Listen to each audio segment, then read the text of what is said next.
Mon nom est Hélène. Cela fait environ 1 an que je me suis mariée avec mon mari, André. Nous n'avons pas d'enfant pour le moment, et à cause de cela, chaque fois que je vois la mère d'André, que nous appellerons Madame Catherine, elle fait des réflexions acerbes. Puisque je vis avec Madame Catherine, je la vois presque quotidiennement, ce qui signifie que je suis souvent à la réception de ses remarques. Depuis, elle ne permet toujours pas que je l'appelle maman, et insiste pour être appelée par son prénom, Catherine. La raison pour laquelle je me suis retrouvée à vivre avec Madame Catherine, que son mari était décédé, et André s'inquiétait que s'ils vivaient séparément, elle serait toute seule. Au début, je ne savais rien de la personnalité de Catherine, mais j'ai été touchée par la pensée d'André et j'ai rapidement accepté. Un jour de congé, j'ai fait le petit déjeuner, une rareté pour moi, et je l'ai placé sur la table. Alors que je profitais de l'arôme de mon thé et d'un matin relaxant, Madame Catherine est entrée de l'arrière de la maison, comme pour gâcher le moment. Le moment où elle m'a vue, comme d'habitude, elle a commencé avec sa sarcasme. « Oh Hélène, encore ces pyjamas usés, quand vas-tu t'habiller décemment ?»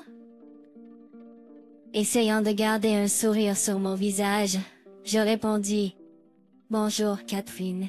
Comme je l'ai mentionné auparavant, ce ne sont pas des pyjamas. » Madame Catherine m'a adressé un sourire moqueur, me regardant de haut. C'est une occurrence quotidienne, ici vraiment inconfortable. Pourquoi t'habilles tu si négligemment même après avoir épousé mon fils? Tu abaisses les standards de notre maison, Catherine? Je ne pense pas m'habiller bizarrement, et je ne fais certainement rien qui nuit à la réputation de notre maison. S'il vous plaît, arrêtez ces accusations sans fondement. Ce n'est pas sans fondement. Avec toi comme belle fille, je suis gênée de vous présenter aux autres. J'ai assisté à une réunion de famille une fois, et aucun de nos parents n'a rien dit de négatif à mon sujet. Avec un soupir et un sourire moqueur, Madame Catherine a répondu, « Ils étaient que juste polis, ne riez. » Le comprenez-vous pas? André épousant cela a été mon plus grand regret. Idéalement, une femme plus charmante et compétente devrait être devenue la belle fille de cette maison. Chut. Je voulais juste boucher mes oreilles. Comment fait-elle pour ne jamais manquer de commentaires acerbes? C'est presque impressionnant. Je compte. Et autrefois l'ironie de Madame Catherine, mais il semble que la logique ne s'applique pas à elle. Elle prétendrait que ses arguments illogiques étaient corrects. Cela n'a jamais abouti à une conversation productive.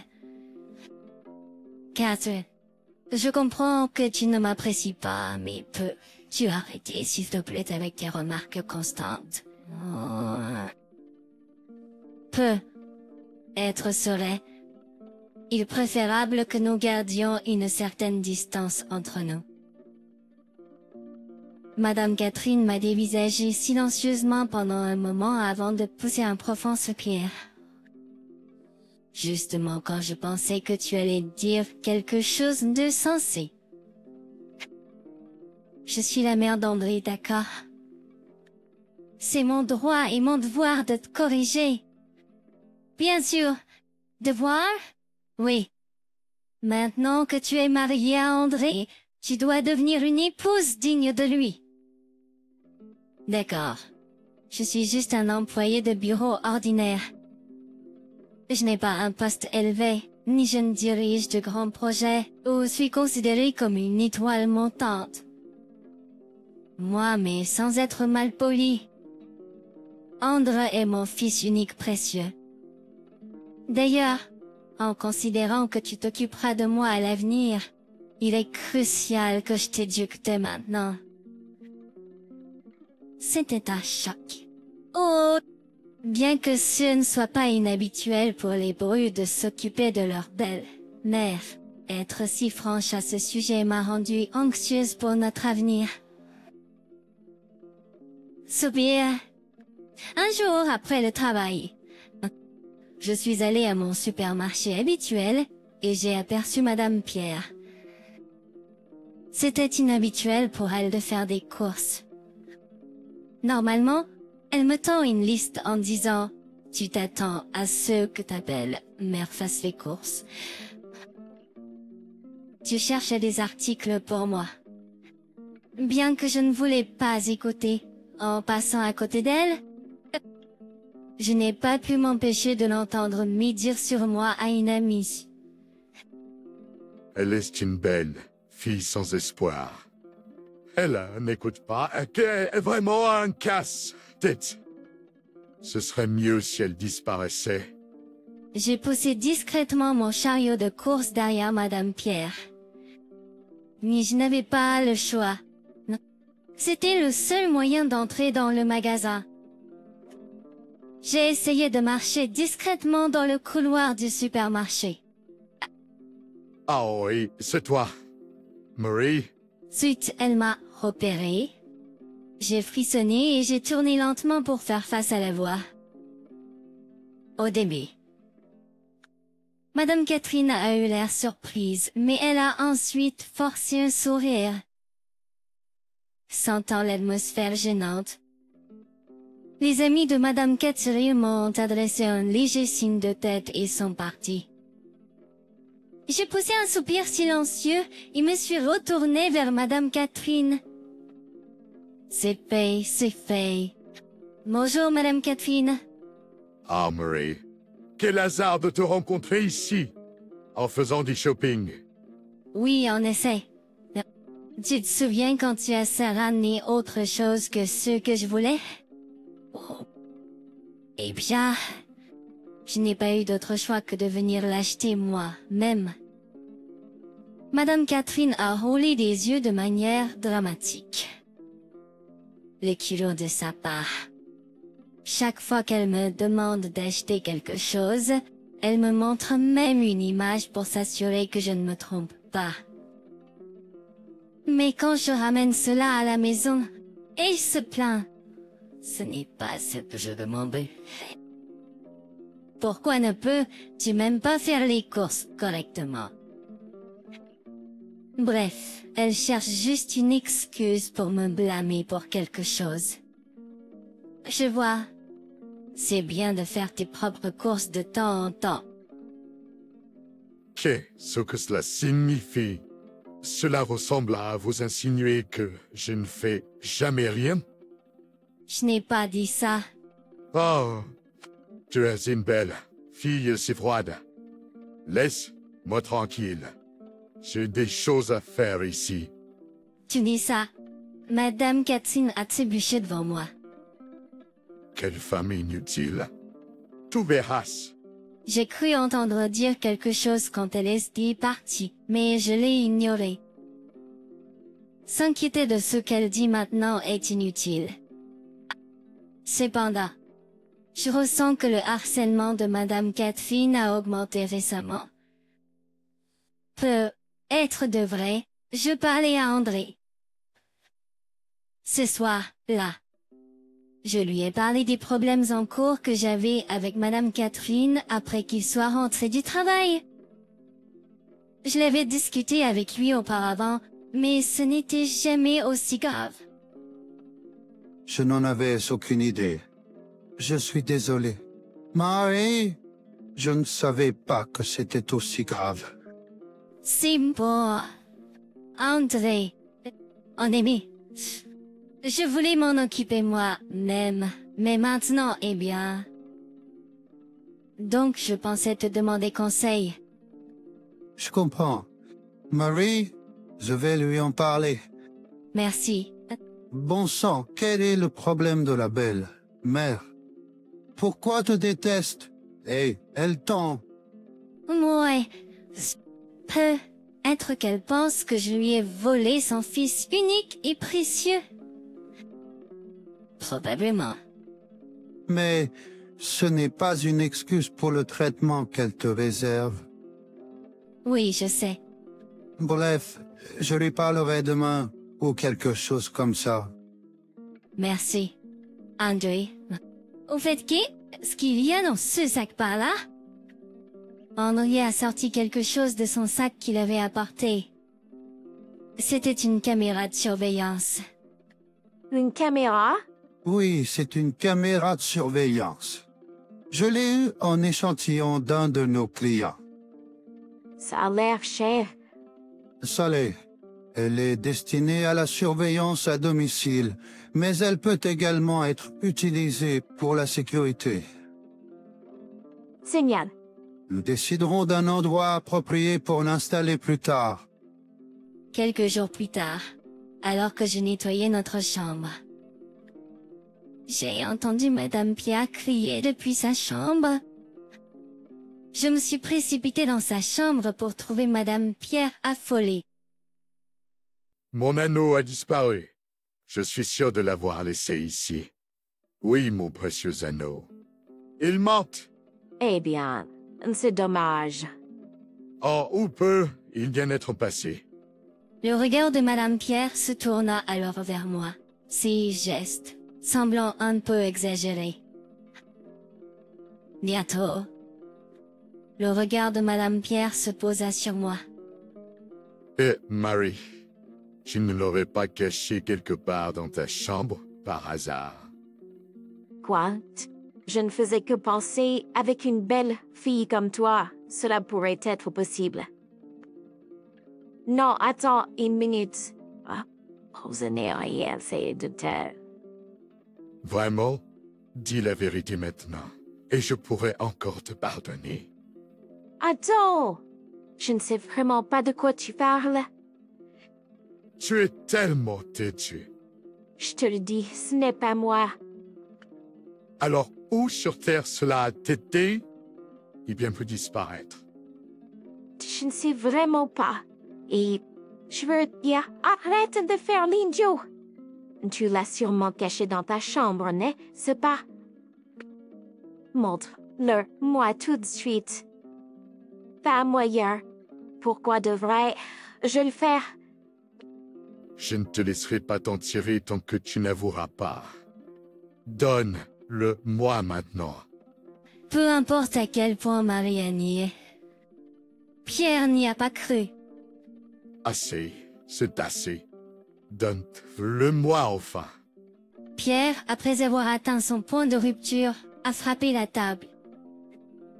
Les tasses et les assiettes ont valsé avec le bruit. Que devrais-je faire?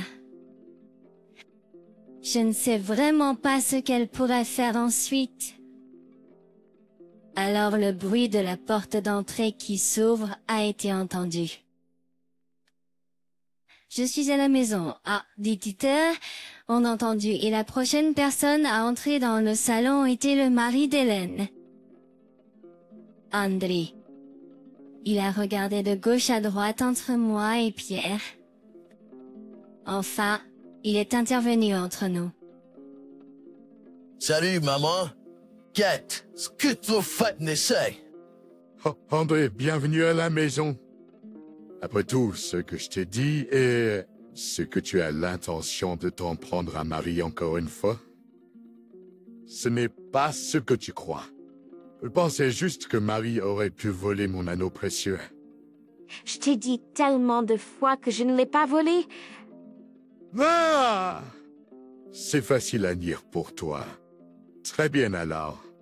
Donne juste l'anneau en retour. Marie, alors peut-être que je te pardonnerai. Je te le dis. Je ne sais vraiment pas. Oh Dieu, tout est vraiment la vie c'est brouillard. Belle. Je me demande ce que André a vu en toi. Avec ça, Pierre est parti dans sa chambre. André a caressé gentiment les épaules de Marie qui s'affaissait. Tu vas bien? Bye. Merci. Ah, André. Oh, et au fait, je n'ai pas volé l'alliance de Pierre. Et je le sais. Elle a probablement juste voulu une excuse pour se disputer avec toi, ou elle l'a simplement égaré. Je pense que c'est le chat. Je pense aussi. Respire. Pourquoi ma mère doit-elle être comme ça? André a marmonné se frottant les tempes. Tout ce que Marie a pu faire me donna un sourire moqueur, même si elle se sentait comme si elle avait volé son seul fils bien aimé.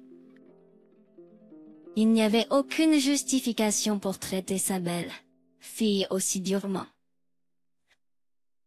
Elle aurait peut-être été consciente qu'elle était une cible facile pour se défouler, mais elle n'était pas assez généreuse de cœur pour simplement l'accepter avec un « oui madame ». J'essaierai de parler à Pierre à nouveau. Pierre a commencé à expliquer à l'officier. Entendant cela, il m'a lancé un regard sévère. Donc, tu dis qu'elle est la coupable? Oui, j'en suis sûr. Ce n'est pas vrai. Je ne l'ai pas fait. Pierre a crié sur moi, mais je me suis défendue. Que ce sera. S'il vous plaît, croyez-moi. Eh bien, nous ne pouvons pas accuser quelqu'un sur la base de preuves circonstancielles. Dis un peu de cela à l'intérieur. Ce n'est pas tout. Elle me nourrit à peine et elle m'a volé de l'argent. Quoi? Les histoires que Pierre racontait me laissaient encore plus confus. Mais elle a continué sans se laisser perturber. Mais elle a continué imperturbable.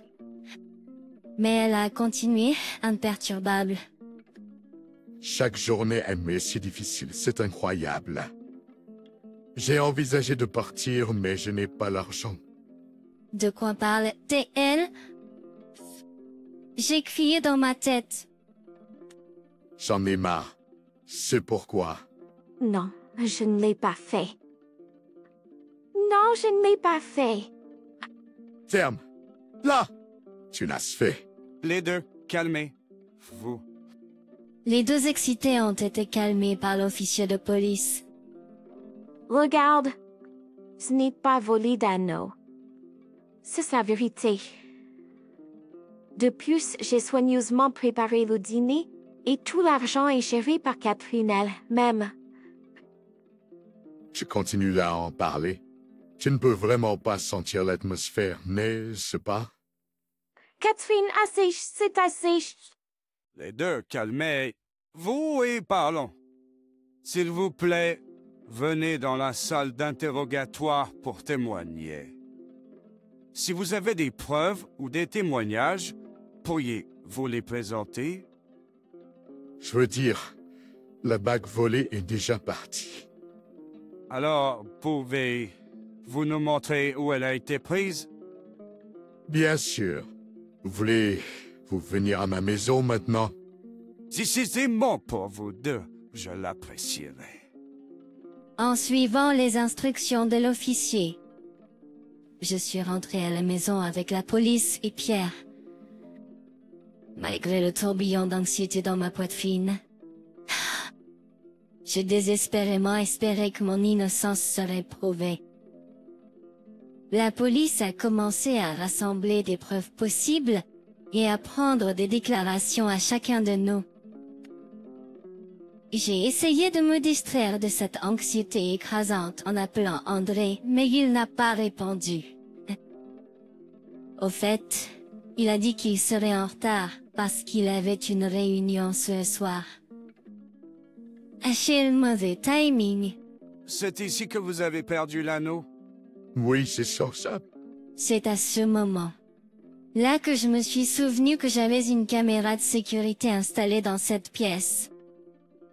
Si nous vérifions l'enregistrement, nous pourrions peut-être en mesure de voir où est allé l'anneau.